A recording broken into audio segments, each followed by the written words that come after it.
Allahumma salli ala sayyidina Muhammadin tibbil qulubi Alhamdulillahilladzi tawadu'a kullu syai'in li'azamati wastaslama kullu syai'in liqudrati wa khada'a kullu syai'in limulki wa zalla kullu syai'in li'izzati. Asyhadu an la ilaha illallah al-muttasifu bi jami'il kamalat wa asyhadu anna sayyidana wa nabiyyana Muhammadan abduhu wa rasuluh i'tirafan bi nubuwwati. Allahumma salli wa sallim wa barik ala sayyidina Muhammad wa ala alihi wa ashabihi ajma'in, amma ba'd. Al-mukarramun, para alimil ulama, para asatidz, para muallimin, wabil khusus segenap panitia penyelenggara peringatan Maulid Nabi besar kita Muhammad sallallahu alaihi wasallam. Bapak Ibu jamaah majlis Maulid yang dimuliakan Allah Subhanahu wa taala.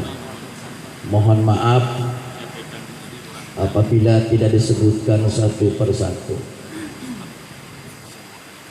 Alhamdulillah, pagi ini kita dipertemukan Allah dalam keadaan sehat walafiat untuk satu niat dan satu tujuan, tidak lain kumpulnya kita bersama pagi ini di tempat ini hanya untuk memuliakan, mengagungkan rasa takzim kepada Nabi besar kita Muhammad sallallahu alaihi wasallam.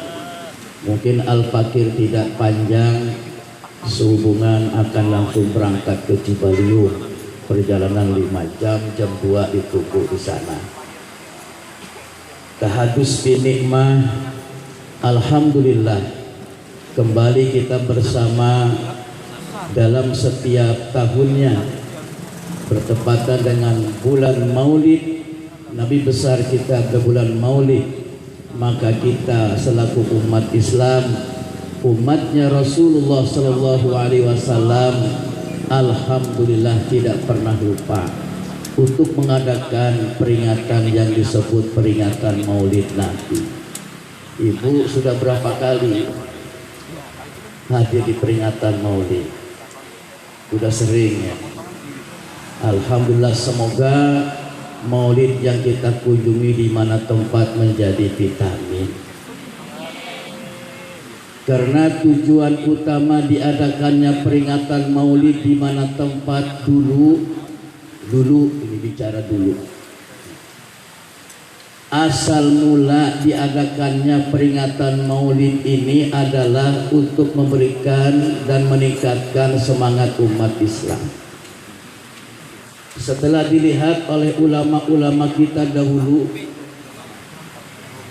ada kemunduran umat Islam, ada kelemahan di tengah-tengah umat Islam. Mundur dan lemahnya umat Islam, mundur bukan berarti fakir, lemah bukan berarti lemah fisik. Apa yang lemah saat itu umat Islam? Pertama, lemah imannya. Kedua, lemah memperjuangkan Islam. Ketiga, lemah umat Islam untuk kembali bergairah dan semangat menghidupkan sunnah Rasulullah sallallahu alaihi wasallam.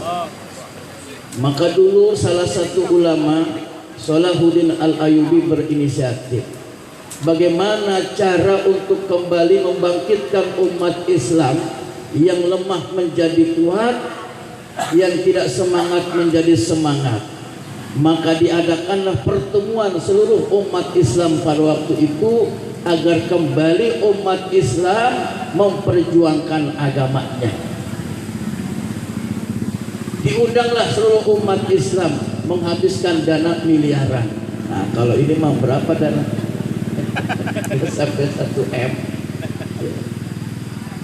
Tujuan cuma satu, agar umat Islam kembali kepada Al-Quran, agar umat Islam kembali menghidupkan sunnah Rasul, agar umat Islam lebih mencintai Nabi kita Muhammad sallallahu alaihi wasallam ketimbang mencintai yang lainnya. Lebih-lebih di akhir-akhir ini, kira-kira umat Islam banyak lemah apa enggak? Bukan lemah fisik, apalagi lemah syahwat. Ya. Akhir-akhir ini hampir umat Islam di kotak-kotak dipecah belah. Untuk apa? Maksud tujuannya agar umat Islam lemah dalam memperjuangkan agamanya sendiri. Alhamdulillah, kita masih semangat untuk menghidupkan sunnah Rasul. Bukan hanya mengadakan peringatan maulid, tanda dan ciri cinta kita kepada Rasulullah sallallahu alaihi wasallam lebih daripada itu.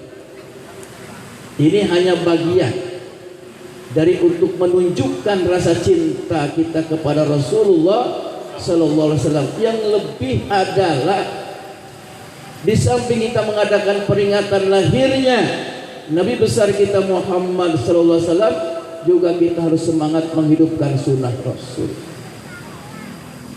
Karena kata Rasulullah, barang siapa yang menghidupkan sunnahku di tengah-tengah kehancuran umatku, di tengah-tengah kerusakan umatku, maka dia akan diberikan pahala 100 orang mati syahid. Mudah-mudahan cinta kita kepada Rasulullah SAW semakin meningkat. Amin ya rabbal alamin. Jadi itu tujuannya diadakannya peringatan Maulid. Semoga peringatan Maulid yang diadakan di sini menjadi vitamin. Amin ya rabbal alamin, untuk menggairahkan dan semangat kembali menghidupkan agama kita. Karena sudah banyak akhir-akhir ini pihak-pihak yang ingin menghancurkan, yang ingin memecah belah umat Islam, sehingga umat Islam di kota-kota, sehingga kelihatan umat Islam tidak bersatu. Kenapa di kota-kota umat Islam banyak penyusup-penyusup untuk menghancurkan agama kita? Mudah-mudahan kita dipelihara oleh Allah Subhanahu wa ta'ala. Kalau Al-Quran sudah menyatakan a'udzu billahi minasyaitonir rajim, faqad ja'akum nurun wa kitabum mubin. Faqad ja'akum, maka sungguh telah datang kepadamu. Apa yang datang kepada kita? Nur, cahaya. Yang dimaksud cahaya ay Muhammadun, tegese Nabi kita Muhammad sallallahu alaihi wasallam. Yang dimaksud nur telah datang kepada kita adalah Nabi besar kita Muhammad sallallahu alaihi wasallam. Allah memperumpamakan Nabi kita adalah cahaya. Kenapa cahaya? Karena cahaya bisa menyinari kegelapan. Cahaya bisa menembus penglihatan kita yang semula tidak kelihatan. Itu yang maksud cahaya. Sehingga seluruh cahaya di dunia ini bermula dan bermuara dari cahaya Nabi besar kita Muhammad sallallahu alaihi wasallam. Andaikan Rasulullah tidak dilahirkan ke dunia, matahari tidak akan bercahaya. Karena seluruh cahaya diambil, bermuara, berpusat dari Nabi kita Muhammad sallallahu alaihi wasallam. Jangan diartikan Nabi Muhammad PLN. Semua cahaya, matahari, bulan, bintang, lampu tengah malam, semua cahaya itu diambil dari cahaya Rasulullah. Jadi andaikan tidak ada Rasulullah, gelap dunia ini. Semua orang kegelapan. Bukan hanya gelap tidak menyinari jalan, tidak kelihatan, gelap manusia. andaikan Rasulullah tidak dilahirkan oleh Allah Subhanahu wa taala. Oleh karena itu berbahagialah kita, bergembiralah kita atas dilahirkannya Nabi besar kita Muhammad sallallahu alaihi wasallam untuk menunjukkan kegirangan kita, untuk menunjukkan kebahagiaan kita atas lahirnya Rasulullah sallallahu alaihi wasallam ditunjukkan pada pagi hari ini di tempat ini. Mudah-mudahan Allah berikan pahala kepada kita, subhanallah, kepada kita sekalian yang hadir pada pagi hari ini. Kenapa? Karena ada hadis Rasulullah menyatakan at-tahaddusu bi nikmatillahi syukur. Tanda orang bersyukur kepada Allah adalah ketika orang itu sering ngomongin nikmat Allah. Jadi kalau orang sering ngomongin nikmat Allah itu tanda syukur. Tanda syukur. Kalau dalam surah Ad-Duha, wa amma bi ni'mati rabbika fahaddits.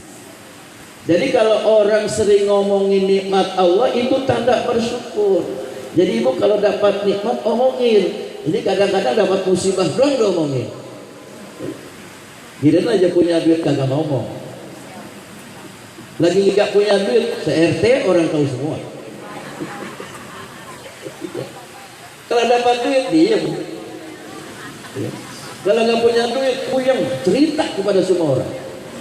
Tapi kalau dapat nikmat diam. Terbalik itu. Padahal ketika dapat nikmat, bisnisnya gul, suami kita ibu cerita. Urusan dibagi kagak dibagi itu terbelakang, cerita be. Cerita aja itu. Karena wa amma bi ni'mati rabbika fahaddits. Kalau ada hadis menyatakan at-tahaddusu bi nikmatillahi syukrun. Sekarang saya mau tanya, lahirnya Rasulullah nikmat apa bukan? Lahirnya Rasulullah sebuah nikmat yang sangat besar. Tidak ada nikmat lain kecuali nikmatnya dilahirkannya Nabi besar kita Muhammad sallallahu alaihi wasallam. Maka pantas kita selaku umat Islam ngomongin nikmat atas dilahirkannya Rasulullah sallallahu alaihi wasallam. Karena itu merupakan nikmat. Saya mau tanya, bakal ada masjid gak kalau Rasulullah kagak ada? Gak ada. Quran ada nggak? Gak ada, bakal ada Quran. Mungkin ibu juga nggak begini kelihatannya. Oh kayak apa? Rasulullah lahir aja udah alhamdulillah pakai kerudung di sini mah tahu ulama. Auratnya ketutup auratnya. Alhamdulillah. Ya. Memang kebenaran kebaikan di dunia ini tidak akan menjadi mayoritas, selalu minoritas. Karena sudah ada nas Quran wa qalilum min ibadiyas syakur. Sedikit yang disebut syakur mah. Yang disebut syakur mah sedikit. Tidak akan pernah menjadi mayoritas, selalu menjadi minoritas. Kebaikan itu. Kalau kita bandingkan dengan ada dangdutan, banyakan mana yang hadir?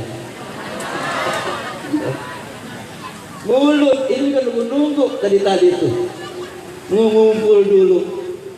Tapi semangatan ibu kayaknya mau bapak mah. Nah, ibu mah rapat tuh lihat bapak-bapak. Udah kayak gigi ompong. Padahal ibu sibuknya lebih berat ketimbang bapak-bapak. Tapi kalau ngaji pengajian, ibu-ibu makan dari mulai Senin, Selasa sampai ketemu lagi Selasa. Itu nggak pernah berhenti. Itu di kampung saya bu. Ibu-ibu mah rajin pengajiannya. Bapak-bapak kadang-kadang sebulan sekali macet. Sebulan sekali taklim. Ibu-ibu alhamdulillah. Ya. Maka ibu-ibu mah kepengen masuk surga gampang banget, cuman 4 syarat, gampang masuk surganya, gampang, cuma 4 syaratnya. Mau masuk di pintu mana be silahkan gitu. 4 syarat: sholat 5 waktu, puasa di bulan Ramadan, terus apa lagi bu? Taat sama laki. Taat sama laki, kudu taat sama laki, jangan suruhin numbing baik gitu. Bukan. Ya, taat sama suami ya, dan bisa memelihara kehormatannya. Silahkan masuk surga di pintu mana saja, gampang ibu-ibu masuk surganya ketimbang laki-laki. Tapi aneh, gampang banyakkan wadon juga di neraka. Aneh, ada apa ini? Nah, ini jadi PR ibu ya, ada apa? Mungkin syaratnya 4 tadi ada kekurangan. Jadi merupakan sebuah nikmat yang teramat besar dilahirkan yang lebih besar kita Muhammad sallallahu alaihi wasallam. Maka wajar layak kita selaku umat Islam menghargai, menghormati. Andaikan hari ini masih ada orang mengatakan maulid bid'ah, ada kan? Maulid bid'ah. Maulid bid'ah. Mengatakan maulid bid'ah malah lupa yang gitu. Dia tidak mengkorek, tidak menggali apa itu maulid. Masih ada hari ini orang mengatakan maulid itu bid'ah. Mudah-mudahan di sini mah kagak ada. Ya. Jadi yang bicara bid'ah lebih bid'ah ketimbang mengatakan maulid. Jadi mudah-mudahan sekali lagi kita dipelihara oleh Allah Subhanahu wa taala. Jangan sampai kita tidak termasuk orang yang dikategorikan orang bersyukur, takut dikatakan orang yang kufur. Karena watarkuha kufrun, orang yang tidak pernah menyebut nikmat Allah bisa masuk ke golongan orang kufur. Apa kufur? Yang menentang, yang menentang ketentuan Allah, hukum Allah. Watarkuha kufrun. Saya tidak mengatakan orang yang tidak dan tidak anti maulid itu kufrun, tidak. Cuman orang yang tidak mensyukuri atas lahirnya Rasulullah SAW, watarkuha kufrun, masuk dia golongan orang kafir. Nauzubillah min dzalik. Kok keenakan setengah 10 5 jam sampai sono. Sampai di sini Ibu Bapak, kurang lebihnya mohon maaf. Saya langsung saja ya kebuli bungkus B. Nanti makan di jalan di rest area. Ya. Doakan saya biar selamat sampai tujuan. Hasbunallah wa ni'mal wakil. Wassalamualaikum warahmatullahi wabarakatuh.